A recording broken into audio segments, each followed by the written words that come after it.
In recent years, there has been a resurgence of runner-style games, from Bit Trip Runner to Canabolt. There have been many addictive titles released across consoles, PCs, and mobile phones alike. The genre is perfect for quick bursts of excitement, allowing for creative level design and abstract aesthetics that lull you into a hypnotic trance as you play. There are lots of good contemporary examples, but if you're after something a little more old school, then you should take a look at Atomic Runner Chelnov. The most important thing about this game is the flow. From the second you burst out of your glass cage to the bizarre final fight in front of the Statue of Liberty, there's a palpable sense of speed and excitement that continuously drives the player forward. There are some interesting mechanics in the game that involve precision platforming, upgradable weapons, and spatial awareness. All of these combine to make a game that feels a bit like a combination of a high-speed space shooter and a traditional platformer, even with a dose of twin-stick shooter thrown in there. Minus the second stick, of course. The controls for the game take a little while to get used to. You're constantly being pushed to the right-hand side of the screen. You're also not able to move backwards. At best, you can put the brakes on and wait for the screen to scroll forward and overtake you. You also can't easily shoot backwards. Instead, you have the option to turn around and run backwards, allowing you to shoot behind you. You can also do a somersault in the air while shooting, firing in multiple directions and giving you an opportunity to aim at enemies who would otherwise be difficult to reach. These controls feel a bit stiff at first, particularly if you're coming from modern runners. However, there is design behind them. When you learn when to flip your character around, how to aim using the somersault, and how to manipulate your character to be where you need him to be at the right time, it all suddenly clicks into place.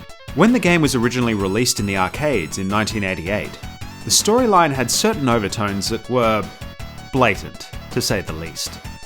Here's a description of the plot straight from the game's introduction.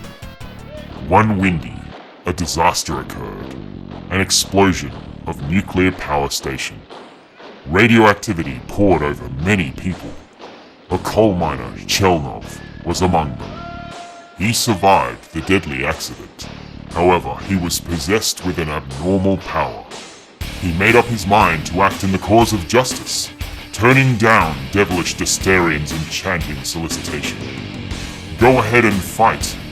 Chelnov, the invincible warrior. Chelnov. Even the name Chelnov is suspiciously close to Chernobyl when written in Japanese. Let's be honest, it's really not surprising that there was a fair bit of controversy when Chelnov released in the arcades in 1988. It was only a couple of years after the actual Chernobyl disaster, which had occurred in 1986.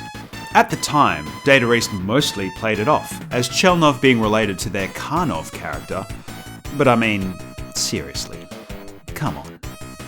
Data East seemed to realise their mistake, as when the game was ported to the Mega Drive a few years later, it was revised to remove a lot of references to the disaster. The game's name was changed to just Atomic Runner, and the entire storyline of the game was redone to be more sci-fi and less Soviet Union. The game itself feels like an extremely faithful reproduction of the arcade game, but with significant enhancements to the graphics and audio. Other ports, including one to the X68000, would follow. Chelnov himself also enjoyed a few years of cameos in various Data East titles, like Sly Spy and Bad Dudes vs Dragon Ninja. Most of these appearances would just be relegated to background elements that would only be noticed by eagle-eyed players. However, one of them remains one of my personal favourite cameos of all time. In the Super Nintendo spin-off of Fighter's History, Chelnov appears as the final boss in the game and as a secret playable character.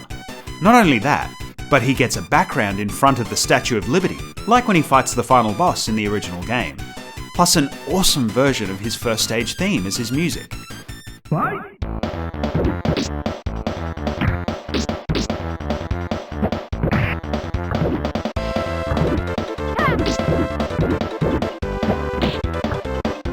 Chelnov's special moves in this game are even his different weapons from his own game. It's a really bizarre, yet incredibly cool cameo. It's still fun to go back to the original game, whether it's the arcade version or one of the home ports.